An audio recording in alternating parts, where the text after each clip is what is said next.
ya que la perfección absoluta no existe. Sin embargo, al realizarse en su mutación de hombre estelar, ha terminado su ascensión al Olimpo, y es un habitante más del monte sagrado. Semidios que no desea todavía la divinidad absoluta. No obstante, jamás terminará de estudiar los misterios del universo, los cuales no podrá conocer nunca de manera completa. Tal vez se piense que esta es una senda demasiado individualista, en una época en que el mundo se vuelca cada vez de manera más acelerada hacia una estructuración colectiva. A quienes opinen de este modo, debemos hacerles notar que si una persona no adquiere primero su individualidad, no es, en realidad, sino un apéndice de la muchedumbre. Nada más que uno de los elementos formativos de un circuito que a la vez es parte de la gran maquinaria.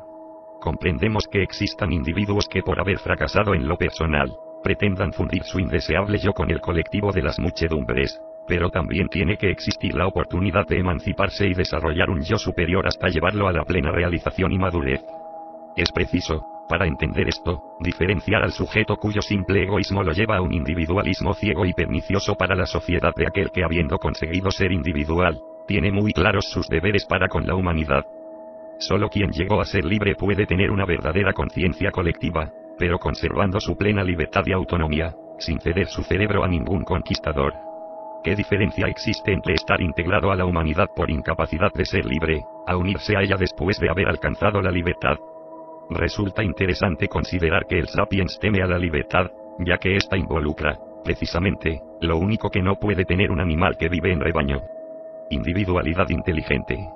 Por el mismo motivo, procura agruparse en movimientos que no le exijan pensar o tomar decisiones.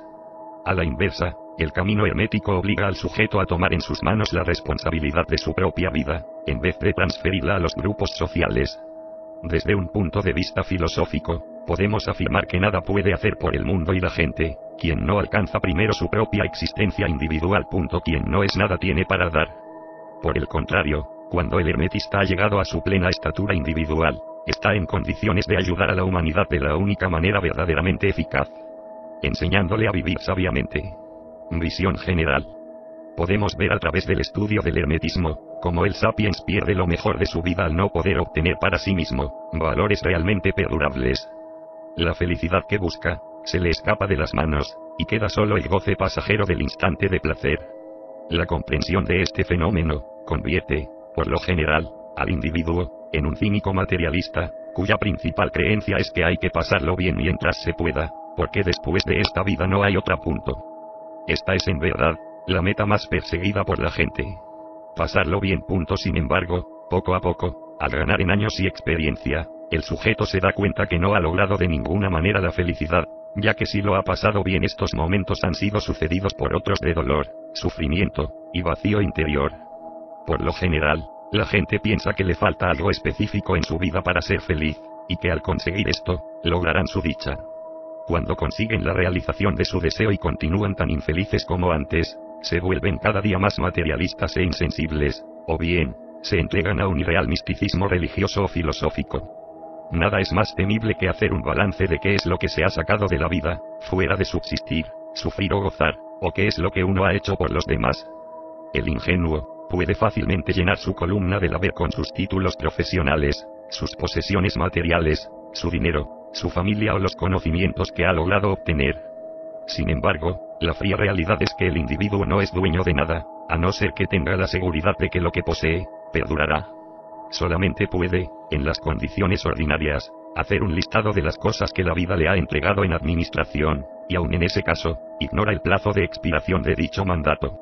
En realidad, el sujeto obtiene de la vida, para sí mismo, solo aquello que puede conservar indefinidamente, más allá de la muerte. Esto, el obtener algo para sí, significa darle un sentido individual a la vida. Representa adueñarse de algo íntimo y personal, lo cual constituye, en buenas cuentas, el fruto de la vida. Cada cual debe preguntarse: ¿qué fruto he obtenido de la vida? ¿O es suficiente conformarse con vivir? Lo que yo creo haber obtenido, ¿lo tengo realmente? ¿O puede deshacerse mañana mismo como una pompa de jabón? Muchos pensarán que este modo de reflexionar es muy egoísta, pero debemos pensar que es tanto o más necio el no lograr nada para sí mismo, como el excesivo egoísmo. Darlo todo a cambio del aire que se respira, y por los alimentos y comodidades que se precisan para mantener el cuerpo con vida, puede ser muy romántico y poético, pero tremendamente inconveniente, ya que representa la esclavitud eterna. Al decir eterna, usamos esta palabra en el sentido del tiempo cósmico, que al compararlo con el terrestre, es realmente interminable. Esto lo podemos comprobar en los sueños, ya que en ese instante el individuo tiene entrada al tiempo cósmico, y es por eso que en 30 segundos terrestres puede soñar el argumento de una vida entera, desde el nacimiento a la muerte. Este mismo concepto puede aplicarse al tormento eterno del infierno. Muchas personas se burlan del hermetismo, ocultismo y todo lo esotérico, pero generalmente, ninguna de ellas ha tenido una experiencia directa en la materia, y solamente hablan de oídas o por prejuicios. Algunos se sienten orgullosos de su intelecto, y se apoyan en su razón para descalificar lo hermético. Es de esperar que quienes lo hacen así, estén absoluta y completamente seguros que razonan efectivamente, y que no caen en alguna de estas clasificaciones del pensamiento crítico. 1. Los que creyendo estar despiertos, sueñan. 2. Los que imitan ciegamente, depositando una fe implícita en otras personas, sistemas o instituciones, para liberarse del trabajo de pensar por sí mismos. 3. Aquellos cuyas pasiones ocupan el lugar de la razón. Se trazan de antemano una línea, y no atienden a ninguna razón ajena ni propia que no esté dentro de esta línea, o que halague su estado de ánimo, vanidad o interés. 4. Aquellos que adoran sus propias ideas como imágenes sagradas. Nuestras ideas nos pertenecen desde tiempos inmemoriales e ignoramos cómo se insinuaron sutilmente en nuestro cerebro. No permiten jamás que alguien las profane o discuta. No hay que olvidar, que por lo general, la mayor parte del razonamiento del individuo consiste en encontrar argumentos para continuar creyendo lo que ya cree. Otros, negarán ciegamente su posible dependencia de un computador central aduciendo que ellos hacen lo que quieren, no se dan cuenta que quieren lo que el computador central los hace querer. Basta analizar a fondo las motivaciones individuales, para comprender que todo se hace bajo una presión interna o externa. Idea, sentimiento, impulso o acción, son siempre compulsivas.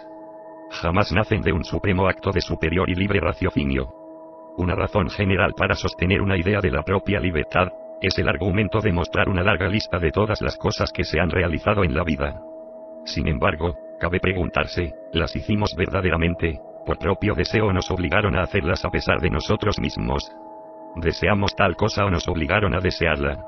Existen algunas reflexiones muy simples, que debieran llevar, a cualquier sujeto que medite en ellas, a la conclusión de que la escala de valores del sapiens está tremendamente distorsionada. Veamos algunas. 1. La ciencia no hace la verdadera felicidad del ser humano. Solo le brinda comodidad, placer y técnica. 2. La inteligencia no desarrolla ni forma contenido en la persona. 3. La naturaleza interna del ser humano no evoluciona apreciablemente durante el curso de la historia. 4. El hombre ignora la mayor parte de lo relacionado con su naturaleza interna. 5. La especie humana no tiene con quién compararse, salvo con los animales, por lo que carece de puntos de referencia en relación a su propio valer o a su verdadera posición en la escala cósmica. Cada persona debe sacar sus propias deducciones de estos pensamientos. Es preciso considerar que el hermetismo no se dedica puramente a mostrar cuán mal está el sapiens, o lo poca cosa que es, sino que tiene un plan bien definido para la raza humana.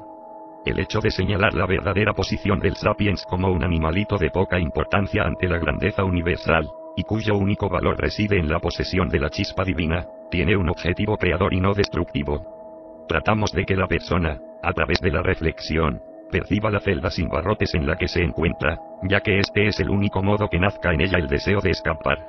Mientras un sujeto crea que todo está bien y que él mismo está muy bien, no habrá ninguna posibilidad de que evolucione realmente. Esta es la causa por la cual muchos místicos sintieron nacer repentinamente su inquietud espiritual, por lo general después de haber atravesado experiencias tremendamente dolorosas que obraron en ellos como un shock positivo, despertándolos de su letargo sonambúlico. El objeto del sufrimiento es hacer que despierte la conciencia del individuo. No obstante, hay muchos tan fuertemente dormidos, que el sufrimiento solo los embrutece aún más, resultando absolutamente improductivo. Existen muchas personas que tienen una actitud puramente devocional hacia el hermetismo, pensando que basta ser muy espiritual para progresar en el camino, y que estos sujetos espirituales, según su propio concepto, serían los más preparados para ascender a niveles superiores.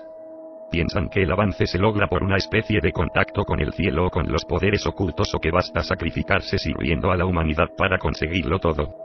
En verdad, la gran desventaja del hermetismo reside en el hecho de que es el camino de la inteligencia pura, Y si el estudiante no desarrolla su inteligencia y conciencia a los niveles requeridos, no hay evolución posible. Otra valla enorme para la gente consiste en que es preciso trabajar mucho, ya que lo hermético es el camino de la autosalvación y nadie quiere salvarse a sí mismo, seguramente por flojera y desidia. Prefieren ser salvados por Cristo aunque esto se verifique solo en sus cerebros alucinados. Ser salvados por la magia o por los tripulantes de platillos voladores. Uno de los motivos por los cuales la gente no toma la decisión de salvarse, es porque no sabe de qué es lo que hay que salvarse, pensando que todo en la Tierra es como efectivamente parece ser. Los ocultistas profesionales o eternos estudiantes del esoterismo, tienen siempre la esperanza de encontrar algún día a quien les abra el tercer ojo por ejemplo, creyendo que en eso reside todo el secreto mágico. Para ellos diremos que el tercer ojo solo proporciona visión de las proyecciones energéticas del ser humano, sin brindar, ni remotamente, el menor adelanto o progreso espiritual. Además, señalaremos también el carácter puramente simbólico de la supuesta operación de apertura del tercer ojo con la cual Lobsang Rampa escondió el verdadero misterio de lo que los hindúes llaman Maya Virupa, Q.